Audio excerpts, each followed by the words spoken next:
Daily taste the daily. మామూలుగానే Rajamouli cinema అంటే అంచనాలు ఆకాశంలో ఉంటాయి. వీటన్నిటిని ఇప్పుడు తన స్ట్రాటజీతో అంతకంటే పైకి తీసుకెళ్తున్నారు జక్కన్న. ఈయన తీస్తున్న సినిమా కాదు, చేస్తున్న ప్రమోషన్ చూస్తుంటేనే అందరికీ పిచ్చెక్కిపోతుంది. తాజాగా మరో సెన్సేషనల్ అప్డేట్తో వచ్చారు దర్శక ధీరుడు. దాంతో పండగ చేసుకుంటున్నారు మహేష్ ఫ్యాన్స్. రాజమౌళి ఈ పేరు చాలు రికార్డులు బద్దలైపోవడానికి.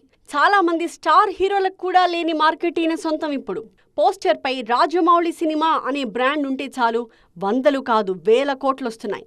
బాహుబలితో పాన్ ఇండియా, RRRతో హాలీవుడ్ ని టచ్ చేసిన జక్కన్న SSMB 29తో అక్కడే పాగా వేయాలని చూస్తున్నారు. SSMB 29 కోసం హాలీవుడ్ టీం ఎక్కువగా పనిచేస్తోంది. ఈ సినిమా ప్రమోషన్ కోసం టాప్ యూనివర్సల్ స్టూడియోస్తోనే టైఅప్ అయ్యారు దర్శక ధీరుడు. టాంజానియాలో ఈ చిత్ర లేటెస్ట్ షెడ్యూల్ జరుగుతోంది. ఈ క్రమంలోనే కెన్యా మంత్రి ముసాలియా ముదవాడిని కలిశారు రాజమౌళి. SSMB 29ని ఏకంగా 120 దేశాల్లో విడుదలయ్యేలా ప్లాన్ చేస్తున్నారు ఈయన.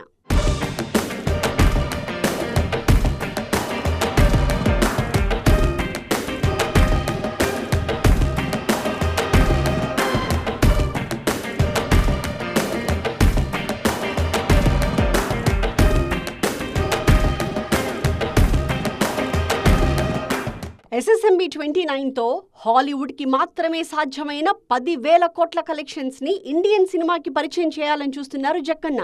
దీనికోసం 1000 కోట్లకు పైగానే బడ్జెట్ పెడుతున్నారు. దానికి 10 రెట్లు కలెక్ట్ చేసేలా ఇప్పటి నుంచే తన స్ట్రాటజీని అప్లై చేస్తున్నారు.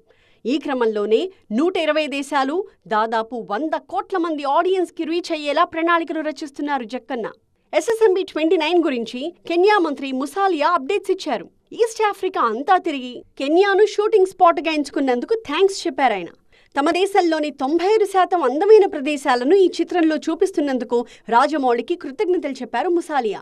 2027 సమ్మర్లో SSMB 29 విడుదలయ్యే అవకాశం ఉంది.